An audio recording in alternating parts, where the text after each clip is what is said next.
The Selfish Path to Romance. Download Chapter 1 for free at drkenner.com and at amazon.com. I got an email from a young teenager, a 17-year-old, who wants to know what to do with the boys in her life. Now, I'm going to read her email. I can't highlight everything that she does, but this is typical teenage ease in the sense of the way she writes. Now, I know people abbreviate things when they're always typing on instant messengers, so I'll cut her some slack for that. But her English is awful. It's hi, H-Y, doctor, D-R. All this is low, no capitals, not even on the I's. I need an advice from you. An advice. There's no apostrophe between the I and the M. I'm a 17-year-old girl who is asked from a lot of boys to be their girls. The two is obviously a numeral. My problem is the one I like so much asked me out, and nothing, I won't even try to spell that for you, happened until now between us. I accept to be the girl of a guy who likes me, and I like a little just to have fun.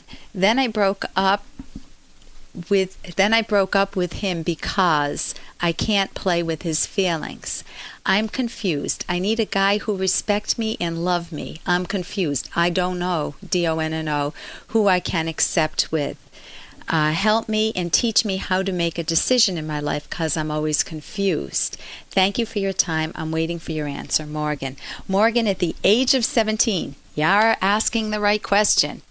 But it's not about the boys, but about what is the proper way to make decisions in my life. How do I think rationally? Now, that's a fundamental question. And notice you also have a desire for integrity. You're saying, I don't want to play with his feelings. So that is very good in you. That's one of the ways that you make decisions, is to notice that you don't want to deceive people. You don't want to be stringing men along or boys along. So whether it's choosing your boyfriends, Morgan, or choosing a hobby, or choosing a career, or choosing whether to go to college or not, choosing whether to go to school or not, or whether to take drugs or not, or choosing whether to obey your parents or rebel or think independently, you need to learn, you need to know how to choose. Now, your happiness depends on this, Morgan. This is not a minor issue. This is why you go to school. You go to school to think.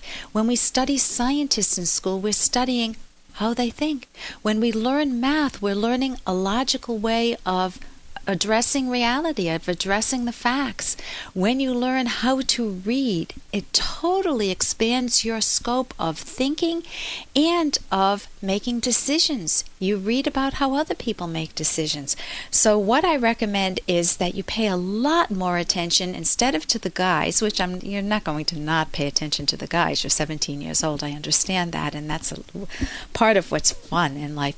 But train your mind to think even about these guys, especially about these guys, because you don't want to end up pregnant with multiple men. I mean, pregnant with one man and have a baby and then another man. And you want to drive your life in a good path for yourself that leads to your own happiness.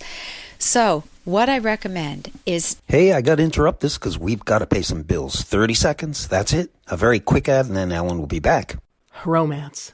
Ugh, I wish guys knew more about what we want from a relationship. Boy, I wish I knew more about what I want. Where's that ad I saw? Here it is. The Selfish Path to Romance. A serious romance guidebook. Download Chapter 1 for free at selfishromance.com and buy it at amazon.com. The Selfish Path to Romance. That is interesting.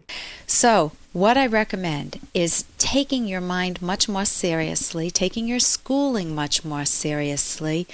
Learn about scientists, learn about how they thought, learn how to introspect. That means turning your thought processes inward on the contents and processes of your own mind. Asking yourself, what's going through my mind now and why? Keeping a journal or a diary helps, but you try to gain self-knowledge. knowledge of how your own mind works. When you have emotions, don't just assume you're at the mercy of your emotions. What cognitive therapy gives all of us is the ability to decode emotions, to take anger and to know that that means that things aren't fair, to take sadness and to know that that's an indicator that we're experiencing a loss, to take anxiety and to know that that means we're dealing with uncertainties in our life. Most people will go to their graves never knowing how to decode their own emotions, how to make sense of their inner world. So in order to make sense of your outer world, you first need to learn how to introspect, to make sense of your inner world. So here's what I recommend. I recommend you get the book The Fountainhead by Ayn Rand, because that woke me up.